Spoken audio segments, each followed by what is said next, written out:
आज ही next chapter सुनने के लिए 200 लाइक्स और 50 कमेंट्स करिए। चैप्टर 286। तरुण को नहीं पता था कि आभा ने नवीन को प्रशांत के ग्रुप के साथ क्यों रखा और वो इसके पीछे की वजह को दिमाग तोड़कर भी नहीं सोचना चाहता था। उसके दिमाग में बस एक ही चीज थी, वो ये कि प्रशांत उसे भी फाइटिंग स्किल सिखाए। कैप्टन प्रशांत, मैं आज तुम्हारे पास एक थोड़ा बोल्ड रिक्वेस्ट लेकर आया हूँ, उम्मीद है तुम मान लोगे। क्या है? प्रशांत ने पूछा। अपनी मिलिट्री यूनिफॉर्म के बिना प्रशांत किसी हाई रैंकिंग इंटेलेक्चुअल जैसा लगता था, जिसमें एक स्कॉलरली रिफाइंड वाइब थी। उसके चेहरे की झुर्रियां भी उसकी पर्सनैलिटी को कम नहीं करती थी। अपनी नेचुरल हैंडसम फीचर्स के साथ वो और भी यूनिक लगता था, एक अलग सा चार्म लिए हुए। तरुण को अंदर ही अंदर थोड़ा अजीब फील हो रहा था। मैं भी तुमसे मार्शल आर्ट्स सीखना चाहता हूँ, प्रशांत ने हल्के से मुस्कुराते हुए कहा। मुझे मार्शल आर्ट्स नहीं आते। अगर सीखना है तो आभा के पास जाओ, उसे ताई ची और सांडा में रियल स्किल्स हैं। मेरा मतलब ताई ची या सांडा से नहीं है, मैं तुम्हारे टाइप के मार्शल आर्ट्स की बात कर रहा हूँ। क्या इसे मिलिट्री कॉम्बैट टेक्निक्स कहते हैं? पता नहीं क्यों प्रशांत की मुस्कुराती नजरों ने तरुण को अजीब सी बेचैनी दी। ठीक है, अगर तुम सीखना चाहते हो तो मैं सिखा सकता हूँ। प्रशांत के साथ बात पक्की करने के बाद तरुण ने आभा को बताया कि वो भी प्रशांत की बिल्डिंग में रहना चाहता है। आभा ने हामी भर दी। उसी शाम तरुण ने एक्साइटमेंट में अपने सामान को यूनिट 1 बिल्डिंग 5 से वहां शिफ्ट कर लिया। दिन में गर्मी की वजह से लोग हिलना डुलना नहीं चाहते थे, लेकिन रात में टेम्परेचर थोड़ा कम हो जाता था, जिससे काम करना आसान हो जाता था। सीढ़ियां चढ़ते वक्त तरुण की मुलाकात नीति और राकेश से हुई, जो नीचे आ रहे थे। तुम दोनों कहाँ जा रहे हो? तरुण ने एक स्नेकस्किन बैग जमीन पर रखा, अपने हाथ से हवा करते हुए पूछा। पेट्रोलिंग पर, राकेश ने कहा। बेशक उसे इस बात की फिक्र नहीं थी कि राकेश इतनी रात को क्या कर रहा था, बल्कि उसका ध्यान नीति पर था। आभा ने साफ कर दिया था कि औरतें नाइट पेट्रोलिंग में हिस्सा नहीं लेंगी। सारी औरतों की पेट्रोलिंग डे टाइम में होती थी, लेकिन नीति फिर भी रात को बाहर निकल रही थी। वजह सीधी थी, नाइट पेट्रोलिंग करने वालों को डे टाइम पेट्रोलिंग वालों से बेहतर सप्लाईज मिलती थी। वो आभा की क्लासमेट थी, लेकिन वो नहीं चाहती थी कि लोग कहें कि आभा उसका फेवर करती है। उसके परिवार में कोई मर्द नहीं था, तो बाकी परिवारों जैसी सप्लाईज पाने के लिए उसे बाकी औरतों से ज्यादा मेहनत करनी पड़ती थी। मेरे लिए रुको, मैं भी तुम्हारे साथ चलता हूँ। ठीक है, राकेश ने कहा। नीति चुप रही। तरुण 2-2 सीढ़ियां चढ़ते हुए तेजी से ऊपर गया। राकेश ने ऊपर देखते हुए नीति से कहा, मुझे क्यों लगता है कि वो तुम्हारा पीछा कर रहा है। नीति ने राकेश को एक नजर देखा और बोली, तुम अभी भी मेरा शिष्य बनना चाहते हो? राकेश ने मुस्कुराते हुए फौरन मुंह बंद कर लिया। हाँ। तरुण के ऊपर से नीचे आने से पहले ही अलार्म फिर से बजा। ये एक और ज़ॉम्बी अटैक था, इस बार नॉर्थ साइड से। नरेन और वो शख्स जो उसे मारने गया था, एक की मौत कम्युनिटी के कोर्टयार्ड में हो गई और दूसरे का हाथ ज़ॉम्बी ने काट लिया। जो मरा वो वही शख्स था जो नरेन को चुप कराने गया था, उसकी मौत गला घुटने से हुई। ज़ॉम्बीज के हमले के बीच लोगों को मरे हुए शख्स की फिक्र करने की फुर्सत नहीं थी, ना ही उनके पास नरेन की चीख पुकार से निपटने का वक्त था। नॉर्थ गेट के ज़ॉम्बीज को खत्म करने के बाद ही वो नरेन को चेक करने गए, जो नॉर्थ गेट पर फेंके हुए कंस्ट्रक्शन मटेरियल के ढेर के पीछे पड़ा था। ये हमदर्दी या उसे बचाने के लिए नहीं था, बल्कि डर था कि वो ज़ॉम्बी बन सकता है, तो वो उसे कभी भी मारने को तैयार थे। इस बार आभा नीचे नहीं गई। प्रतीक ऊपर आया और आभा को सिचुएशन बताने लगा। नरेन ने शायद उस शख्स को मार डाला और रात के अंधेरे में भागने की प्लानिंग कर रहा था, लेकिन तभी ज़ॉम्बीज से टकरा गया और उसका एक हाथ कट गया। वो अभी तक ज़ॉम्बी नहीं बना। मैंने कुछ लोगों को उसकी निगरानी के लिए रखा है। अगर उसमें ज़ॉम्बी बनने की कोई निशानी दिखी तो फौरन मार देंगे। मैं तुमसे पूछने आया हूँ कि क्या वो अभी भी किसी काम का है? ज़ॉम्बी ने काटा और अभी तक ज़ॉम्बी नहीं बना? अभी तक नहीं। आभा ने आईब्रो चढ़ाई। पिछली बार हमारे कम्युनिटी में जिसे ज़ॉम्बी ने काट कर मारा था, वो थोड़ी देर बाद ही ज़ॉम्बी बन गया था। ये काफी वक्त टिक गया। मैं जाकर देखती हूँ। आभा और प्रतीक साथ में कम्युनिटी के नॉर्थ गेट पर कंस्ट्रक्शन वेस्ट के ढेर के पास गए। नरेन बहुत ज्यादा खून बहने की वजह से ढहने की कगार पर था और ऊपर से आभा ने उसे भूखा रखा था। उसे पता था कि सामने बंदूक लिए लोग उसे कभी भी मारने को तैयार थे, लेकिन उसे खुद पता था कि वो ज़ॉम्बी नहीं बनेगा। उसे अंदाजा था कि शायद वो रात नहीं निकाल पाएगा, तो उसने निगरानी करने वालों से कहा, मुझे आभा से मिलना है, मेरे पास एक सीक्रेट है जो उसे बताना है। गार्ड अभी किसी को भेजने वाला था कि तभी आभा आ गई। बेशक सिर्फ आभा ही नहीं, बल्कि वेदांत, डॉक्टर रमेश और रिसर्च इंस्टीट्यूट का एक और स्टाफ मेंबर भी था। आभा को देखते ही नरेन को जैसे उम्मीद की किरण दिखी। वो कुछ बोल पाता उससे पहले उसने आभा को कहते सुना, ये पक्का है कि ज़ॉम्बी के काटे लोग ज़ॉम्बी बन जाते हैं, बस वक्त की बात है। लेकिन मुझे अभी भी क्यूरियोसिटी है कि आखिर क्या चीज इस वक्त को इतना लंबा कर रही है। तुम्हें जिंदा दिमाग चाहिए या मरा हुआ? पर्सनली मुझे लगता है कि जिंदा रहते खोपड़ी खोलना थोड़ा रिस्की है। आखिर किसी को नहीं पता कि वो कब ज़ॉम्बी बन सकता है, और अगर तुम्हारे सर्जरी के दौरान वो बदल गया तो खतरनाक होगा। नरेन को डॉक्टर रमेश या दूसरा रिसर्चर नहीं पता था, लेकिन आभा की बात सुनकर उसकी रीढ़ में सिहरन दौड़ गई। वे उसकी खोपड़ी खोलने वाले थे। उसे वो वक्त नहीं भूला था जब आभा ने अंकित के सीने से जिंदा हालत में गोली निकलवाई थी। अगर उसे भी ऐसा क्रैनियोटॉमी करना पड़ा। जब आभा ने उसे पहली बार पकड़ा था तब भी उसे इतना डर नहीं लगा था। तुम क्या कर रहे हो? नरेन बहुत कमजोर था, लेकिन क्रिटिकल कंडीशन में लोग कभी कभी अचानक अनोखी हिम्मत और ताकत दिखा देते हैं, जिससे उसकी आवाज थोड़ी तेज हो गई। आभा, मुझे तुमसे कुछ कहना है। तुमने तो कहा था कि तुम्हारे पास कहने को कुछ नहीं है। जब तुम्हारे पास कुछ अच्छा कहने को नहीं है तो तुम्हें रखना बस एक आफत है। बेहतर है कि तुम्हें हमारे रिसर्च के लिए यूज करें। नहीं नहीं, नरेन की आवाज कांपने लगी। मैं ज़ॉम्बी नहीं बनूंगा। मैं नहीं बनूंगा। तुम कहते हो कि नहीं बनोगे तो नहीं बनोगे। आभा ने उसे ठंडी नजरों से देखा और प्रतीक से कहा, मार दो इसे। दिल में गोली मारना, सिर में नहीं। सिर फट गया तो रिसर्च करना मुश्किल होगा। प्रतीक को बंदूक उठाते, गोली लोड करते और फायर करने की तैयारी करते देख नरेन ने जल्दी से कहा, मैंने कुछ स्पेशल खाया था, इसीलिए मैं ज़ॉम्बी नहीं बनूंगा। प्रतीक ने गोली नहीं चलाई और आभा की तरफ देखा, पूछते हुए कि क्या उसे कंटिन्यू करना चाहिए। आभा ने उसे रुकने का इशारा किया। फिर उसने नरेन से पूछा, तुमने क्या खाया? मैंने एक ज़ॉम्बी का ब्रेनस्टेम खाया था। वहां मौजूद सब लोग चौंक गए, सिवाय आभा और वेदांत के। जिस ज़ॉम्बी के ब्रेनस्टेम की वो बात कर रहा था वो शायद वही पत्थर जैसी चीज थी। तुम्हें कैसे पता कि वो चीज खाने से तुम ज़ॉम्बी नहीं बनोगे, बल्कि और तेजी से बन सकते हो? नरेन ने निगला, लग रहा था बहुत थक गया था, और थोड़ा रुकने के बाद बोला, ये लंबी कहानी है। मुझे डर है कि मैं ज्यादा देर टिक नहीं पाऊंगा। डॉक्टर रमेश नरेन के जख्मों का इलाज करने और उसे इंजेक्शन देने वाला था, लेकिन आभा ने उसे रोक दिया। चैप्टर 287। मैं जाऊंगी, आभा ने कहा। हालांकि नरेन अपनी आखिरी सांसें ले रहा था, लेकिन कोई गारंटी नहीं थी कि वो कोई गंदी चाल नहीं चलेगा। अगर डॉक्टर रमेश को कुछ हो गया तो नरेन को टुकड़े टुकड़े कर देना भी काफी नहीं होगा। डॉक्टर रमेश उसका इकलौता बचा हुआ परिवार था। मुझे करने दो, वेदांत ने बीच में टोका। मुझे जख्मों का इलाज करना आता है। नरेन को अभी मरने नहीं देना था, तो किसी को उसका खून बहना रोकना था। लेकिन सेफ्टी फर्स्ट। भले ही नरेन ने दावा किया कि ज़ॉम्बी का ब्रेनस्टेम खाने से वो ज़ॉम्बी नहीं बनेगा, लेकिन कौन जानता कि ये सच है या नहीं। हर हाल में किसी ऐसे शख्स की जरूरत थी जो जख्मों का इलाज भी कर सके और खुद को डिफेंड भी कर सके। वेदांत इसके लिए परफेक्ट था। आभा ने उसे देखा, उसकी साफ और चमकती आंखों में पूरा भरोसा था। वो वेदांत पर भरोसा करती थी और खुद पर भी। अगर कोई इमरजेंसी हुई तो उसे यकीन था कि वो और वेदांत मिलकर इसे हैंडल कर लेंगे। उसने धीमे से कहा, सावधान रहना। वेदांत ने जख्म साफ करने के लिए सलाइन सॉल्यूशन, हेमोस्टैटिक मेडिसिन और बैंडेजेस डॉक्टर रमेश से लिए। जब तक उसने नरेन के जख्मों का इलाज पूरा किया तब तक पूर्वी आकाश में सुबह की हल्की रोशनी दिखने लगी थी। नरेन थोड़ा रिकवर होने के बाद बोला, दरअसल मुझे ये बात गलती से पता चली। तुम्हारे सपोर्ट के लिए हमारा सफर आसान नहीं था। हमें कई बार ज़ॉम्बीज की लहरों का सामना करना पड़ा। शुरुआती ज़ॉम्बीज लो लेवल लगते थे, सिर या दिल में गोली लगने से मर जाते थे। लेकिन बाद में हम एक ऐसी लहर से टकराए जो ज्यादा स्मार्ट थी। वो खुद को छुपाते थे और सरप्राइज अटैक करते थे। जो ज़ॉम्बीज हम मारते थे उनके दिमाग को उनके साथ ही खा जाते थे। किसी ने इस प्रॉब्लम को नोटिस नहीं किया, सोचा कि ज़ॉम्बीज बस इवॉल्व हो रहे हैं और उनका बिहेवियर अब नॉर्मल हो रहा है। लेकिन मैंने गौर किया कि वो अपने साथियों के दिमाग नहीं खा रहे थे, बल्कि फटे हुए दिमागों के ढेर में कुछ ढूंढ रहे थे। उस वक्त मुझे ये अजीब लगा, लेकिन मुझे पूरी कहानी नहीं पता थी। मुंबई पहुंचने के बाद हमें फिर से ऐसे ज़ॉम्बीज की एक लहर मिली। इस बार मैंने देखा कि वो अपने मरे हुए साथियों के दिमाग से पत्थर जैसी कोई चीज निकाल रहे थे। बाद में मुझे भी एक मरे हुए ज़ॉम्बी के सिर में वो चीज मिली, और तब मुझे समझ आया कि ये ब्रेनस्टेम था जो क्वालिटेटिवली चेंज हो चुका था। मुझे नहीं पता था कि वो ज़ॉम्बीज अपने मरे हुए साथियों के ब्रेनस्टेम क्यों खा रहे थे। मैंने अंदाजा लगाया कि शायद बेहतर इवोल्यूशन के लिए।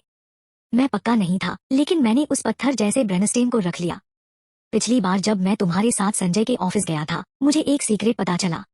ये यशपाल का संजय को भेजा हुआ एक स्क्रैम्बल्ड फाइल था। फाइल में लिखा था कि इन ह्यूमन एक्सपेरिमेंट्स का अगला स्टेज इवॉल्व्ड ज़ॉम्बीज के ब्रेनस्टेम ढूंढना था। शक था कि जो इंसान इवॉल्व्ड ज़ॉम्बीज के ब्रेनस्टेम खाएंगे वो कुछ ज़ॉम्बी कैरेक्टरिस्टिक्स वाले इंसान बन सकते हैं। मैं बहुत हिचक रहा था और इसे ट्राई करने की हिम्मत नहीं कर रहा था, लेकिन पिछली बार जब मुझे चुप कराने की कोशिश हुई तो मैंने सोचा वर्स्ट केस में मैं ज़ॉम्बी बन जाऊंगा, और फिर मैंने वो ब्रेनस्टेम खा लिया। तुम्हें कैसे यकीन है कि तुम ज़ॉम्बी नहीं बनोगे? आभा ने पूछा। पुरानी कहावत है, जब इंसान मरने की कगार पर होता है तो उसके शब्द अच्छे होते हैं। अभी जब उसकी जिंदगी दांव पर थी, नरेन ने जोर देकर कहा था कि वो ज़ॉम्बी नहीं बनेगा तो उसके पास कोई बेसिस जरूर होगा। नरेन फिर रुका, जैसे रेस्ट ले रहा हो, लेकिन शायद ये भी सोच रहा हो कि सारी बातें खोल दे या नहीं। जैसे ही उसकी नजर अनजाने में आभा की आंखों से मिली, आधा सच छुपाने का ख्याल जो अभी आया था वो गायब हो गया। अगर उसने पूरी तरह सच नहीं बताया तो आज उसकी मौत बुरी तरह होगी, क्योंकि मेरे पास कुछ ज़ॉम्बी कैरेक्टरिस्टिक्स हैं।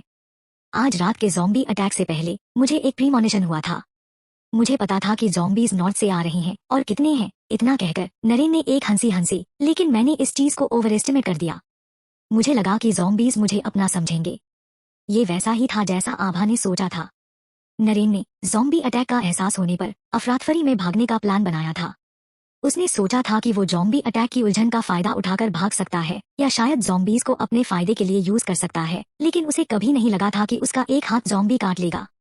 उसके पास कुछ ज़ॉम्बी कैरेक्टरिस्टिक्स थे, लेकिन ये बहुत लिमिटेड थे। प्रशांत की तुलना में वो बहुत पीछे था। एक और रात की उथल पुथल के बाद कम्युनिटी के रेजिडेंट्स में ज्यादा थकान नहीं दिखी। कयामत में सरवाइव करना वैसे भी मुश्किल था। उन्हें हर वक्त ज़ॉम्बीज और डकैतों से सावधान रहना पड़ता था और वो इसकी आदत डाल चुके थे। उस रात के 5 दिन बाद एक और ज़ॉम्बी मिडनाइट में आकर उन्हें तंग करने लगा। किसी ने तंग आकर शिकायत की, ये ज़ॉम्बीज हर कुछ दिन बाद आ रहे हैं, जैसे कोई वहकैमूल गेम खेल रही हूँ। ये ज़ॉम्बीज हमारी सोच से कहीं ज्यादा इवॉल्व हो चुके हैं, आभा ने कहा, अपनी जेब से वो नोट निकालते हुए जो रवि ने पिछली बार छोड़ा था। ये रियल कॉम्बैट का कितना रेयर मौका है। चूंकि हम इन इवॉल्व ज़ॉम्बी से निपटने के लिए अलायंस बनाने जा रहे हैं, तो रवि को भी इन्वॉल्व करना चाहिए। नीति ने पूछा, तुम्हारा मतलब क्या है? क्या ये ज़ॉम्बीज बार बार आएंगे? क्या तुम्हें नहीं लगता कि हाल के इन कुछ ज़ॉम्बीज की हरकतें बहुत फेमिलियर लग रही हैं? नीति कंफ्यूज थी। नहीं, फेमिलियर तो नहीं। आभा ने मुस्कुराते हुए कहा, तुम्हें और हिस्ट्री पढ़नी चाहिए। क्या मतलब? वर्ल्ड वॉर के दौरान अमेरिका की आर्मी ने दुश्मन के खिलाफ अक्सर एक टैक्टिक यूज की थी। जब दुश्मन रुका हो, हम उसे तंग करते हैं। जब दुश्मन थक जाए, हम हमला करते हैं। नीति का मुंह थोड़ा खुल गया। नो वे। क्या ये ज़ॉम्बीज इतना इवॉल्व हो चुके हैं? बस इंतजार करो। देर से देर कल तक जरूर ढेर सारे ज़ॉम्बीज अटैक करेंगे। आभा ने रवि को एक मैसेज भेजा, जिसमें कहा कि उसने पिछले कोऑपरेशन अग्रीमेंट की विवादित क्लॉजेस पर विचार किया है और उचित रियायतें दे सकती है। उसे फेस टू फेस डिस्कशन के लिए इनवाइट किया। मैसेज भेजने के एक दिन बाद रवि ने कोई जवाब नहीं दिया। प्रतीक और बाकी लोग चिंतित थे कि रवि को पिछली बार की बात का गुस्सा होगा और वो कुछ दिन डिले करके आएगा। आभा हालांकि बेफिक्र थी। उसने कहा, कोऑपरेशन का प्रपोजल उसने दिया था, मेरा नहीं। उसे मुझसे ज्यादा फायदा है। आभा को यकीन नहीं था कि रवि सिर्फ कमांडर देवेन ऑर्डर की वजह से कोऑपरेट करने आ रहा है। उसे अभी भी लगता था कि रवि के पास कोई और मकसद है जिसके लिए वो उसे ढूंढ रहा है। साथ ही प्रशांत और वेदांत भी वो रीजंस थे जो उसे आने के लिए अट्रैक्ट कर रहे थे। और सचमुच उस दिन शाम तक रवि आ गया। इस बार वो अपने साथ 10 से ज्यादा लोग और कुछ हथियार लाया था। हम अब अलायंस बनने वाले हैं। इस बार मैं तुम्हारे लिए स्पेशली एक छोटा सा गिफ्ट लाया हूँ। उसके कहे छोटे गिफ्ट में कई सबमशीन गन्स, 1 दर्जन नॉर्मल फायर आर्म्स और 2 स्नाइपर राइफल्स थी। आभा ने मना नहीं किया और सब एक्सेप्ट कर लिया। भले ही उसके पास खुद फायर आर्म्स और एम्यूनेशन की कमी नहीं थी, लेकिन कम्युनिटी में थी। वैसे भी हथियारों की बात हो तो कभी ज्यादा नहीं होते। मैंने भी तुम्हारे लिए एक गिफ्ट तैयार किया है, लेकिन वो मैं तुम्हें बाद में ही दे सकती हूँ, आभा ने हल्के से मुस्कुराते हुए कहा। रवि एक पल के लिए हैरान हुआ, फिर बोला, सच में? उसे उम्मीद नहीं थी कि आभा उसके लिए गिफ्ट तैयार करेगी। ये एक सरप्राइज था और उसे बहुत क्यूरियस कर गया। चैप्टर 288। आभा ने रवि के लिए जो गिफ्ट तैयार किया था वो जल्दी ही सामने आ गया। जैसा आभा ने अंदाजा लगाया था, ज़ॉम्बीज की एक बड़ी लहर ने फिर से अटैक कर दिया। वो कल रात तक का इंतजार भी नहीं किए। अटैक दोपहर 2 बजे आया, जब मौसम सबसे गर्म था और लोग सुस्ती में थे। जब अलार्म बजा, रवि और उसके आदमी अपने रूम में रेस्ट कर रहे थे। ये क्या आवाज है? रवि का एक आदमी खिड़की की तरफ बढ़ा, जबकि बाकी सावधानी से रवि को कवर कर रहे थे।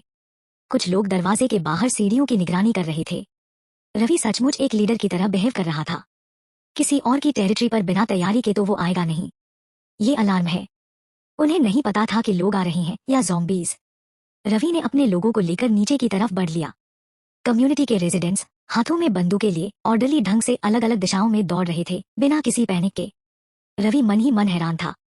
आभा, एक औरत, ने कम्युनिटी के रेजिडेंट्स को इतनी बारीकी से ट्रेन किया था, ये वाकई रेयर था। सिर्फ यही बात रिस्पेक्ट डिजर्व करती थी। न सिर्फ रेजिडेंट्स बल्कि प्रशांत और नमन भी एक्शन में आ गए। रवि का चेहरा गंभीर हो गया। वो तेजी से बिल्डिंग 5 यूनिट 1 की तरफ बढ़ा, जहां आभा रहती थी, और नीचे प्रतीक से मिला। तुम्हारी आभा कहाँ है? क्या तुम्हें उनसे कोई काम है? रवि ने पूछा। कोई अटैक कर रहा है। प्रतीक ने छुपाया नहीं, ज़ॉम्बीज हैं। प्रतीक के पास रवि से बात करने का टाइम नहीं था और वो जल्दी से चला गया। बेशक उसने रवि को ये नहीं बताया कि आभा कहाँ थी, लेकिन थोड़ी देर बाद आभा खुद रवि को ढूंढने आ गई। रवि, मैंने तुम्हारे लिए जो गिफ्ट दिया था वो आ गया। रवि 2 सेकंड के लिए सन्न रह गया, फिर समझ आया कि आभा का गिफ्ट से क्या मतलब था। उसका मुंह हल्का सा ट्विच हुआ। तुम्हें पता था कि आज ज़ॉम्बीज अटैक करेंगे? हालांकि उसे खुद इस पर यकीन नहीं हो रहा था, लेकिन आभा ने जब वो आया था तब गिफ्ट का जिक्र किया था, और अब ये गिफ्ट वादे के मुताबिक आ गया, जिससे उसे यकीन करना पड़ा। उसे और ज्यादा लगने लगा कि आभा कोई साधारण औरत नहीं थी, बस एक अंदाजा था। आभा का अंदाजा बिल्कुल सटीक था। नीति उससे पूरी तरह इम्प्रेस थी। ये ज़ॉम्बीज तो हद से ज्यादा स्मार्ट हो गए हैं ना। अब तो वो टैक्टिक्स यूज करके हमें कंफ्यूज कर रही हैं। नीति ने तरुण और राकेश को वो बात बताई जो आभा ने उसे पहले कही थी।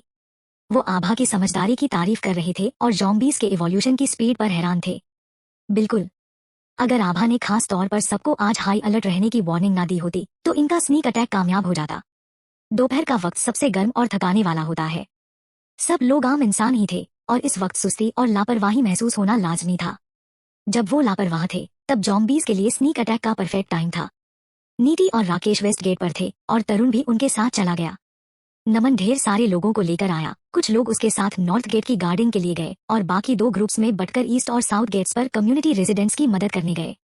वो सैनिक थे, भले ही कम्युनिटी रेजिडेंट्स रोज ट्रेनिंग करते थे, फिर भी उनकी तुलना में वो पीछे थे। आभा और वेदांत भी साउथ गेट पर थे। रवि और उसके लोग आभा के साथ थे। ज़ॉम्बीज ने चारों गेट से अटैक किया। साउथ गेट पर लोगों की संख्या सबसे ज्यादा नहीं थी, लेकिन वहां सबसे मुश्किल थी क्योंकि लीडर था राहुल, जो आभा और उसके ग्रुप से कई बार टकरा चुका था, लेकिन हमेशा भाग निकलने में कामयाब रहा था। आमतौर पर ज़ॉम्बीज के खिलाफ गोलियां तब तक बेकार थी जब तक वो सिर या दिल में ना लगे, लेकिन आज राहुल और उसके साथ की ज़ॉम्बीज की लहर ने अपने सिर पर लोहे की प्लेट्स लगा रखी थी। उन्हें देखने की जरूरत नहीं थी, तो उन्होंने बस एक गोल लोहे की प्लेट बनाई और सिर पर पहन ली। आभा ने सामने वाले को राहुल इसलिए पहचाना क्योंकि वो वही कपड़े पहने था जो उसने तब पहने थे जब वो ज़ॉम्बी बनने से पहले तरुण के साथ आभा से सामान ट्रेड करने आया था। ये देखकर रवि मन ही मन गाली दे बैठा। ये ज़ॉम्बीज बहुत तेजी से इवॉल्व हो रहे थे। उन्हें तो अपने सिर की प्रोटेक्शन करना भी आ गया था। मैगजीन रीलोड करने के ब्रेक के दौरान रवि ने वेदांत की तरफ देखा और कहा, हम अपनी पुरानी कंपटीशन को कंटिन्यू करें।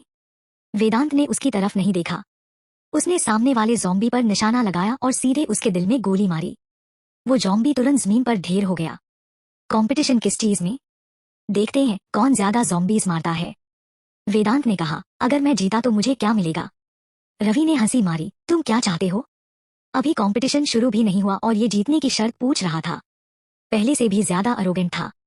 रवि ने मन ही मन सोचा, अगर मैं जीता तो तुम हमारे फ्यूचर के सारे हथियार और एम्यूनेशन का खर्चा कवर करोगे। दोनों के बीच बातें चल रही थी, लेकिन इससे उनकी ज़ॉम्बीज को शूट करने और मारने की स्पीड पर कोई फर्क नहीं पड़ा। ठीक है, और अगर मैं जीता? अगर तुम जीते तो अपनी शर्त रख लेना। बात करते करते वेदांत ने एक और ज़ॉम्बी मार डाला। रवि ने 2 बार हंसा, फिर बात बंद करके ज़ॉम्बीज मारने पर फोकस कर लिया। उन दोनों की बातचीत आभा के कानों तक एक भी शब्द मिस हुए बिना पहुंची, लेकिन उसने कुछ नहीं कहा। उसे नहीं लगा कि वेदांत अरोगेंट था। भले ही वेदांत आखिर में हार जाए, वो उसका सपोर्ट करेगी, शॉर्ट में उसे कोई नुकसान नहीं होने देगी। ये ज़ॉम्बीज बहुत तेजी से मूव कर रहे थे। अगर आभा और उसका ग्रुप सप्रेसिव फायर नहीं यूज करता तो शायद वो अब तक मेन गेट तक पहुंच चुके होते। एक बार कम्युनिटी में घुस गए तो वो डिसएडवांटेज में होते। तभी कम्युनिटी गेट के पास एक बिल्डिंग की पहली मंजिल से एक स्नाइपर राइफल ने राहुल के बगल वाले ज़ॉम्बी का सिर उड़ा दिया। भले ही उस ज़ॉम्बी के सिर पर लोहे की प्लेट थी, लेकिन स्नाइपर राइफल की गोली के सामने वो थोड़ा सा लोहा कुछ भी नहीं था। उनके यूज किया हुआ लोहा बस ऑर्डिनरी शीट मेटल था, प्रोफेशनल बुलेट प्रूफ स्टील नहीं। एक गोली शायद उसे भेद ना पाए, लेकिन 2 या उससे ज्यादा गोलियां आखिरकार तोड़ देती, बस ज्यादा गोलियां खर्च होती। राहुल की आगे बढ़ने की स्पीड धीमी हो गई। जैसे ही वो धीमा हुआ, बाकी चार्ज कर रहे ज़ॉम्बीज भी धीमे पड़ गए। जैसे ही वो धीमे हुए, 2 और ज़ॉम्बीज ढेर हो गए, ठीक राहुल के सामने। राहुल को जैसे कुछ एहसास हुआ और उसने सिर घुमाकर ऊपर बिल्डिंग की तरफ देखा। फिर अगले ही सेकंड में जैसे ही स्नाइपर राइफल की गोली उसकी तरफ आई, उसने छलांग लगाकर उसे डोज कर दिया। इसके तुरंत बाद ज़ॉम्बीज तेजी से पीछे हट गए। आभा, वो रिट्रीट कर रही हैं। क्या हमें उनका पीछा करना चाहिए? केशव ने आभा से पूछा। केशव, जो काफी वक्त से चुप था, अब पहले जितना बातूनी नहीं था और उसकी निशानेबाजी में काफी सुधार हो गया था। केशव, तुम गेट की गार्डिंग के लिए लोगों को लीड करो। मैं और रवि उनका पीछा करेंगे, आभा ने रवि की तरफ देखते हुए कहा। रवि, तुम्हारा क्या ख्याल है? आभा, एक औरत ने अभी कहा कि वो ज़ॉम्बीज का पीछा करना चाहती है। अगर रवि मना किया तो क्या ये इनडायरेक्टली ये कबूल करना नहीं होगा कि वो डरपोक है और आभा से भी कमजोर है? मैं तुम्हारे लीड को फॉलो करूंगा।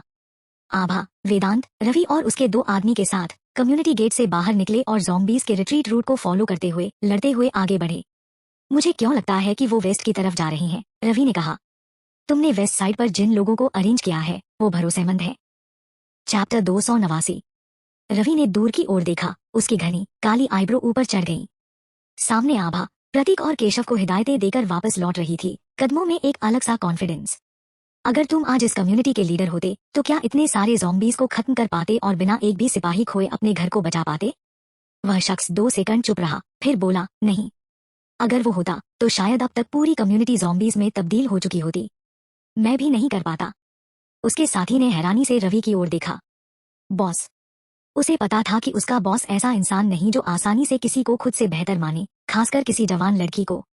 रवि ने अपने साथी के कंधे पर थपकी दी और बोला, ऐसी काबिल दोस्त का साथ मिलना हमारे लिए अच्छा है। उसने आनंद और विशाल को बचाया। उसके शरीर में कोई दिक्कत नहीं है। शायद बस थकान है, या हो सकता है वायरस ने कुछ हरकत की हो। अभी के लिए बस नजर रखनी होगी। प्रशांत की जांच करने के बाद डॉक्टर रमेश ने ये नतीजा निकाला। आभा ने राकेश और बाकियों को प्रशांत पर नजर रखने की हिदायत दी और वहां से निकल गई। प्रशांत ने इस बार अपनी आधी ज़ॉम्बी वाली हालत सबके सामने जाहिर कर दी थी और आभा सोच रही थी कि कम्युनिटी वाले इसके बारे में क्या सोचेंगे। कुछ लोग तो जरूर डर रहे होंगे कि कहीं प्रशांत पूरा ज़ॉम्बी बनकर उन्हें नुकसान न पहुंचा दे। भले ही वो मुंह से कुछ न कहें, लेकिन दिल में यही सोच रहे होंगे। आभा अभी निकली ही थी कि नीति उसके पीछे पीछे आ गई। कुछ समझ आया? वो तुम्हारा बाप था? आभा ने नीति से पूछा। हाँ, वही था, नीति ने कहा। भले ही उसका चेहरा बिगड़ गया हो और इंसान जैसा भी न दिखता हो, लेकिन मैं अपने पापा को कभी नहीं भूल सकती। नीति की आवाज थोड़ी धीमी थी, लेकिन चेहरे पर कोई खास इमोशन नहीं दिखा। आभा ने उसे देखा, समझ नहीं आया कि क्या बोले। क्या, ऐसे क्यों देख रही हो? नीति ने हल्के से आभा को टक्कर मारी। क्या लगता है मैं उसके लिए रो रही हूँ? बस आज थक गई हूँ, इसलिए आवाज थोड़ी लो है। आभा मुस्कुराई, मैंने तो कुछ बोला ही नहीं। नीति को लगा कि उसने अभी कुछ ज्यादा ही सफाई दे दी, तो जल्दी से टॉपिक चेंज कर लिया। छोड़ो मेरी बात, तुम्हारी बात करते हैं। तुमने नवीन को राकेश और बाकियों के साथ छोड़ दिया। सचमुच डर नहीं लगता कि वो कोई गेम खेलेगा? तुम्हें उसकी पहले वाली बात पर यकीन है? नवीन ने पहले कहा था कि उसने रोशनी को धमकी देकर ग्रैंडरी जाने का रिस्क लिया था और उसे शक है कि कम्युनिटी में अभी भी कोई गद्दार है, इसलिए उसे वो करना पड़ा। लेकिन उसकी पिस्तौल खाली थी। खाली पिस्तौल से उसका रवैया और स्टैंड साफ जाहिर हो रहा था। कहने को आभा उस पर पूरी तरह भरोसा करती थी, शायद ऐसा नहीं था। लेकिन जब तक गद्दार का पता नहीं चलता, उसे थोड़ा ड्रामा तो करना ही था। उसे राकेश की निगरानी में रखना सबसे सही ऑप्शन था। अभी के लिए तो उस पर भरोसा करना ही पड़ेगा, आभा ने कहा। रोशनी की बात सोचकर नीति ने दांत पीसे और बोली, वैसे नवीन तो एकदम घटिया इंसान है, इतनी छोटी लड़की को भी नहीं छोड़ा। रोशनी ने अपनी और अपने होने वाले बच्चे की जान जोखिम में डालकर भी नवीन को धमकी से बचाया। तुम्हें लगता है वो विक्टिम बन रही है या हालात को खुद से एक्सेप्ट कर रही है? शुरुआत में रोशनी को उसके भाई ने नवीन को सौंप दिया था, लेकिन अगर वो नवीन के साथ न जाती तो शायद अब तक मर चुकी होती। आखिरकार इस एपोकैलिप्स में मर्द और औरत के बीच का फर्क बहुत बड़ा हो गया है। औरतें कमजोर मानी जाती हैं, जिंदा रहने के लिए उन्हें मर्दों का सहारा लेना पड़ता है। आभा जैसी औरतें बहुत कम हैं और पुराने नजरिए से हर औरत से वैसा ही बर्ताव करने की उम्मीद नहीं की जा सकती। नीति को भी लगा कि उसका गुस्सा थोड़ा बेवजह था और उसने रोशनी और नवीन की बात छोड़ दी। आभा जैसे ही सीढ़ियों से बाहर निकली, रवि से टकरा गई। प्रशांत कैसा है? रवि ने पूछा। पहले जब रवि आभा से बात करता था तो पोलाइटनेस और मुस्कान तो होती थी, लेकिन उसकी आंखों में एक ठंडा सा तंज होता था। उनका पहला इंप्रेशन एक दूसरे के लिए बहुत खराब था, लेकिन अब रवि की आंखों में थोड़ी सच्चाई झलक रही थी। वो ठीक है, आभा ने कहा। आज मेरे लोगों को बचाने के लिए शुक्रिया। रवि ने ये शुक्रिया और भी सच्चाई से कहा। वो सचमुच आभा का शुक्रगुजार था कि उसने आनंद और विशाल को बचाया। अगर आभा ने अपनी त्रिकोणीय तलवार से उस विशालकाय ज़ॉम्बी की टेंटिकल्स न काटी होती तो विशाल अब तक लाश बन चुका होता। अगर वो उस ज़ॉम्बी की टेंटिकल्स के नीचे मर जाता तो तुम मुझसे नाराज होते और शायद हमारे कोलैब में मुझे पीठ में छुरा घोंप देते। आभा ने उस वक्त सचमुच यही सोचा था, क्योंकि रवि को उसने ही बुलाया था। हालांकि उसे उम्मीद नहीं थी कि इतना बड़ा ज़ॉम्बी सामने आएगा और भविष्य में भी उन्हें ऐसे हालात का सामना करना पड़ सकता है। उनका कोलैब तो ज़ॉम्बीज खत्म करने के लिए ही था और कोई गारंटी नहीं दे सकता कि इस प्रोसेस में कोई नहीं मरेगा। लेकिन इंसान का दिल हमेशा बायस्ड होता है, भले ही तर्क सही हो। अगर ये बात रवि के दिल में कांटा बन जाती तो आभा के लिए मुश्किल हो सकती थी। रवि मुस्कुराया और बोला, लगता है मेरी इमेज तुम्हारे दिमाग में कुछ खास अच्छी नहीं है। हम रवि रवि इस टॉपिक को आगे नहीं बढ़ाना चाहता था तो आभा से बोला, क्या डॉक्टर रमेश विशाल को चेक कर सकते हैं? नमन जो मेडिक लाया था उसने कहा कि उसकी कई पसलियां टूटी हैं, शायद सर्जरी की जरूरत पड़े। आभा पहले ही डॉक्टर रमेश को वहां भेजने वाली थी। उसने इतनी मेहनत से विशाल को ज़ॉम्बी की टेंटिकल से बचाया था, अगर अब वो वहां मर गया तो उसकी सारी मेहनत बेकार चली जाएगी। लेकिन रवि का इतना नम्रता से बात करना उसे थोड़ा हैरान कर रहा था। मैंने डॉक्टर रमेश को बोल दिया है, यहाँ का काम खत्म होने के बाद मैं किसी को उनके साथ भेज दूंगी। रवि मुस्कुराते हुए बोला, थैंक्स। आभा और कुछ नहीं बोली, घर जाने की सोच रही थी। वेदांत के साथ तुम्हारा क्या रिश्ता है? रवि ने फिर पूछा। तुम्हें क्या लगता है? रवि मुस्कुराया, उसकी किस्मत अच्छी है कि उसे तुम जैसी गर्लफ्रेंड मिली। रवि ने आज ज़ॉम्बी से लड़ाई के दौरान उनके बीच का खास रिश्ता नोटिस कर लिया था। आभा ज्यादातर मर्दों से घिरी रहती थी, लेकिन बाकियों के प्रति उसका रवैया वेदांत के प्रति उसके रवैये से बिल्कुल अलग था। सबसे ज्यादा हैरानी उसे वेदांत के रवैये ने दी थी। आभा ने होंठ सिकोड़े और बोली, मेरी किस्मत भी तो हमेशा अच्छी रही है। ये कहकर आभा तेज कदमों से चली गई। रवि उसकी पीठ को जाते हुए देखता रहा और मुस्कुराया। फिलहाल ये दोस्ती तो काफी बिंदास लग रही थी। आभा सीधे घर नहीं गई बल्कि वेदांत को ढूंढने चली गई। जब वो प्रशांत को देखने गई थी तब वेदांत कुकू के साथ कुछ और काम निपटाने गया था। अब पूरी तरह अंधेरा हो चुका था, लेकिन आभा की नजरें इतनी तेज थी कि रात में भी वो उस लंबी चौड़ी शख्सियत को अपनी ओर आते देख सकती थी। कुकू ने दूर से ही आभा की खुशबू सूंघ ली और सबसे पहले उसकी ओर दौड़ा।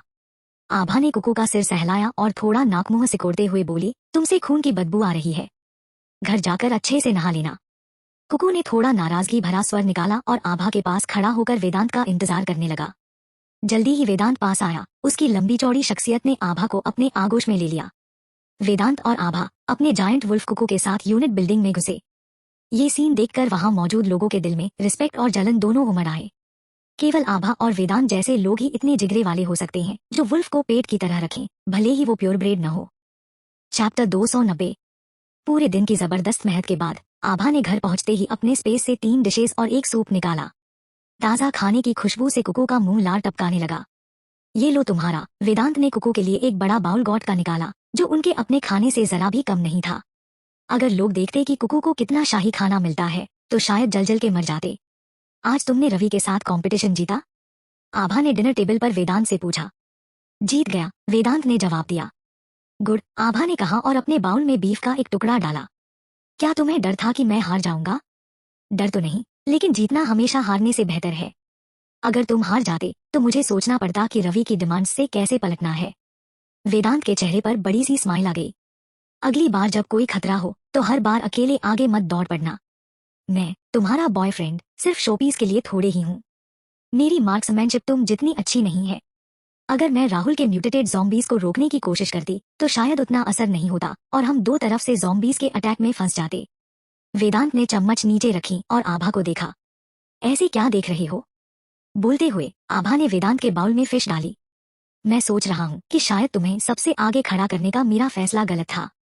किसी खास पोजीशन पर होने का मतलब है उसकी जिम्मेदारी उठाना। कटारा कम्युनिटी की लीडर के तौर पर आभा को सारे रेजिडेंट्स की सेफ्टी का ख्याल रखना पड़ता था।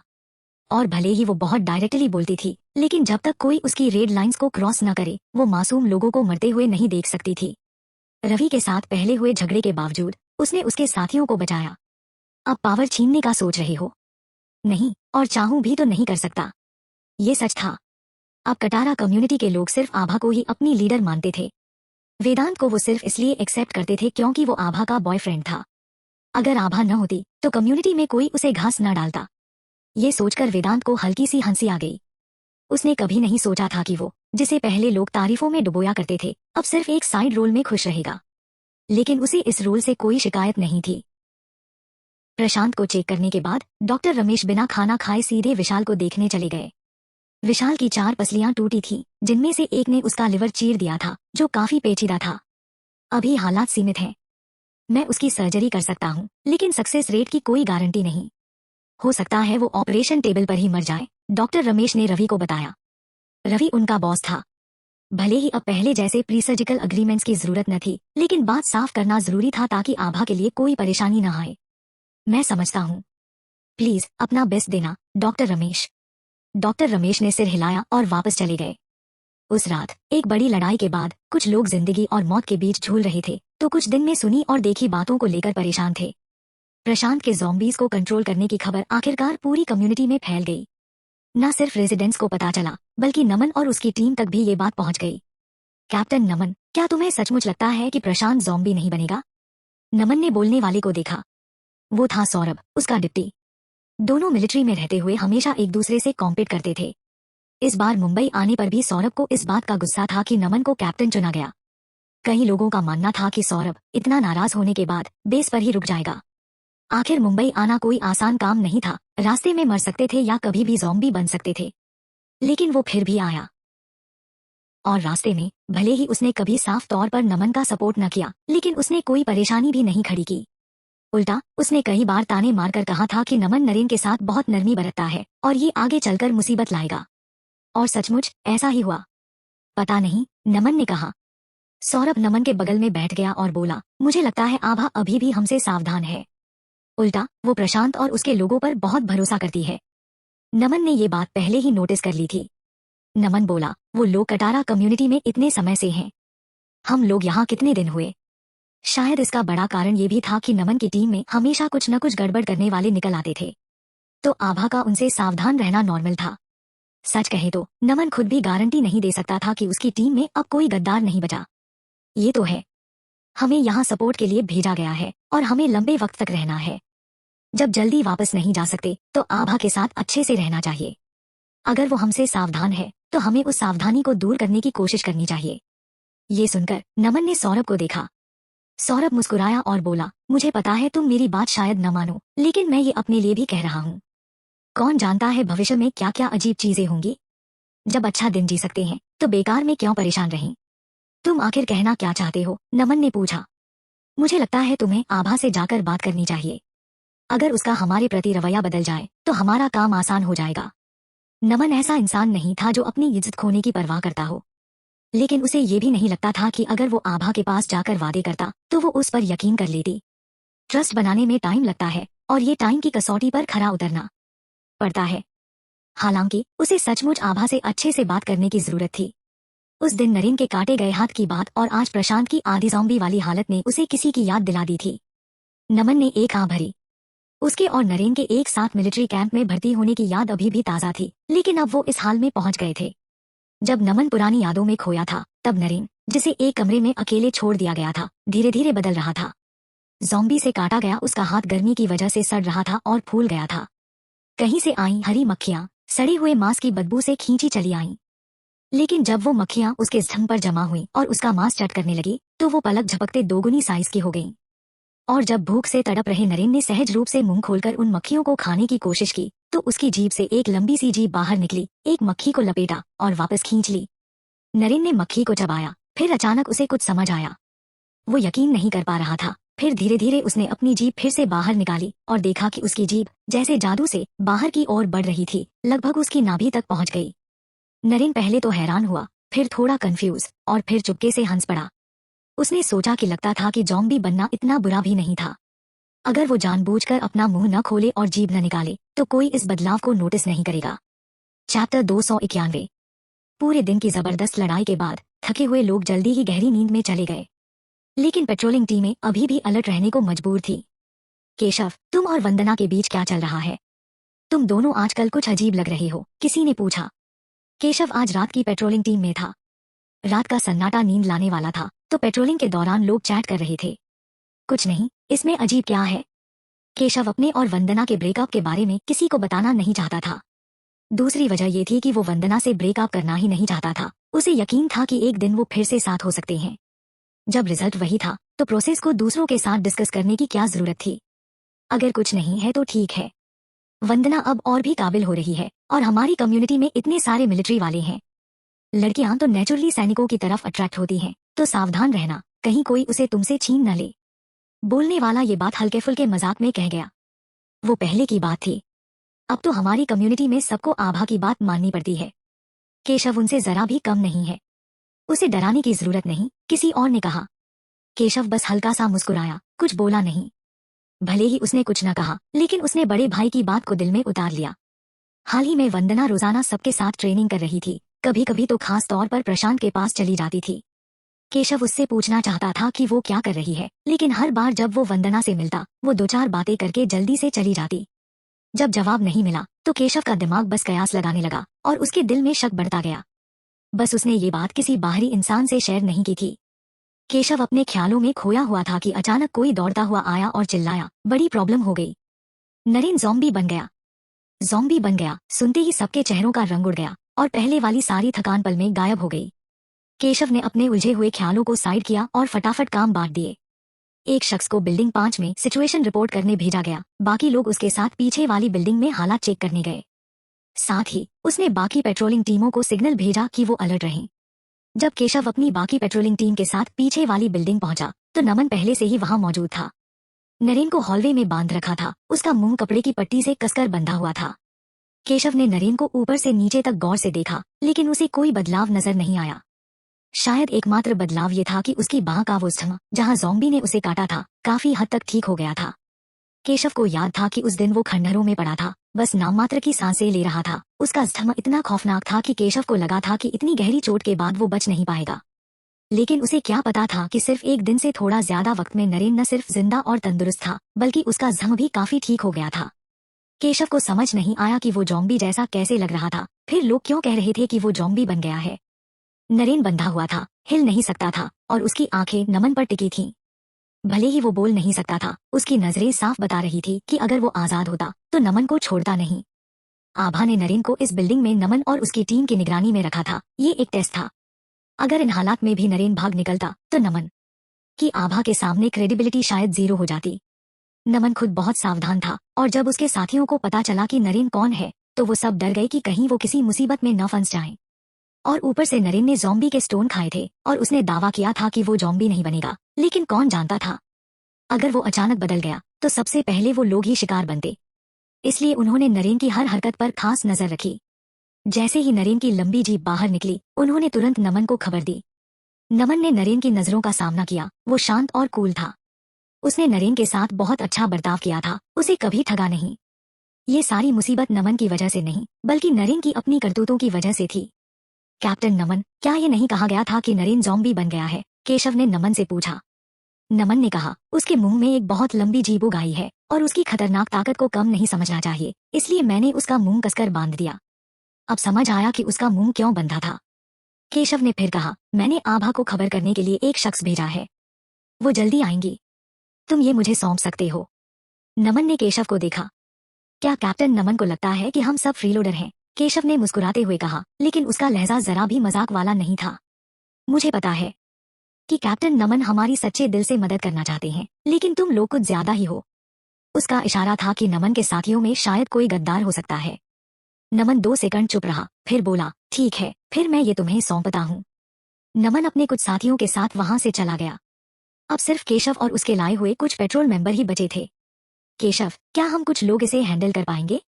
भले ही नरेन बंधा हुआ था, लेकिन अगर वो सचमुच ज़ॉम्बी बन गया तो ये रस्सियां किसी काम की नहीं होती। उन्हें डर क्यों न लगता? केशव ने कहा, आभा जल्दी आएंगी, डरने की क्या बात है? और अगर वो सचमुच ज़ॉम्बी बन भी गया तो हमारे पास बंदूकें हैं। वो रुका, फिर बोला, मुझे नहीं लगता कि वो पूरी तरह ज़ॉम्बी बनेगा। ज्यादा से ज्यादा वो बस नॉर्मल इंसानों से थोड़ा अलग है। प्रशांत इसका उदाहरण है ना? ये सुनकर बाकी लोगों का डर थोड़ा कम हुआ। थोड़ी देर इंतजार करने के बाद खबर देने गया शख्स लौट आया। आभा ने कहा कि उस पर नजर रखो और कल सुबह उससे डील करो। केशव का दिल बैठ गया। उसके बोलने से पहले ही किसी और ने पूछ लिया, क्या तुमने उन्हें नहीं बताया कि हम यहाँ उसे गार्ड कर रहे हैं? उस शख्स को तब एहसास हुआ कि अब सिर्फ उनकी कम्युनिटी के पेट्रोल मेंबर ही बचे थे और नमन के लोग जा चुके थे। जब वो गया था तब तो नमन के लोग वहां थे। सब लोग अलर्ट रहो, सुबह होने में बस कुछ घंटे बाकी हैं, केशव ने कहा। उसे लगा था कि आभा जल्दी आ जाएगी। उसे लग रहा था कि वो आभा से धीरे धीरे दूर होता जा रहा है, इसलिए वो खुद को प्रूव करने के लिए बेताब था। उसने नहीं सोचा था कि आभा आएगी ही नहीं और सुबह तक डील करने को कहेगी। अब वो मुश्किल में था और मजबूरी में नरेन की रखवाली करनी पड़ रही थी। बाकी लोग कुछ नहीं बोले, लेकिन उनके दिल में केशव के लिए थोड़ा गुस्सा था। नमन और उसकी टीम पहले से ही इस बिल्डिंग में रहते थे, तो उनके लिए जाना बस ऊपर की मंजिल पर चले जाना था। चैप्टर 292। ये केशव तो हद करता है। आभा ने तो नहीं कहा कि हमारे लोग ज्यादा हैं, लेकिन ये जो बस एक चपरासी है, अपने बॉस की पावर का इस्तेमाल करके हमें दबा रहा है। साफ चाहता है शोफ करना, लेकिन हमें नीचा दिखाकर। कितना बेशर्म है। नमन के साथ जो सबॉर्डिनेट पहले था वो गुस्से में बोल पड़ा। लेकिन नमन काफी कूल था। ऐसे लोग तो उनकी मिलिट्री में भी हर जगह थे। कोई बड़ी बात नहीं थी। अब हम भी यही रह रहे हैं। हम सब एक ही टीम है, इतने पेटी मत बनो, नमन ने कहा। फिर हिदायत दी, तुम लोग ऊपर जाओ और देखो कि आभा आई या नहीं। अगर नहीं आई तो बाहर नजर रखो। जब आभा आए तो वापस आ जाना। उसे नरेन को लेकर टेंशन हो रही थी। जो सबॉर्डिनेट पहले शिकायत कर रहा था वो अब भी गुस्से में था, लेकिन नमन की बात याद करके उसने बहस नहीं की और कुछ लोग वापस चले गए। जैसे ही वो बाहर निकले, ऊपर से डरावनी चीखें गूंजने लगी। नमन का चेहरा बदल गया और वो फटाफट बाहर की तरफ भागा। आभा को नरेन को नमन के भरोसे छोड़ने में कोई टेंशन नहीं थी। भले ही पहले उनकी टीम में कुछ गड़बड़बाज लोग थे, लेकिन पिछले फाइट में नमन ने साबित कर दिया था कि वो कुछ तो टैलेंट रखता है। आभा ने नरेन को जिंदा इसलिए रखा था ताकि वो देख सके कि जॉम्बी का दिमाग खाने के बाद उसमें क्या क्या चेंजेज होते हैं। क्या वो प्रशांत की तरह बनेगा, या उन म्यूटेटेड जॉम्बीज की तरह, या फिर लैब में पड़े जॉम्बीज जैसा। इसलिए उसने उस शख्स को जो खबर लेकर आया था बस इतना कहा कि नरेन की निगरानी करो, वो कल उससे डील करेगी। लेकिन अभी आभा सो भी नहीं पाई थी कि बाहर अलार्म बज उठा।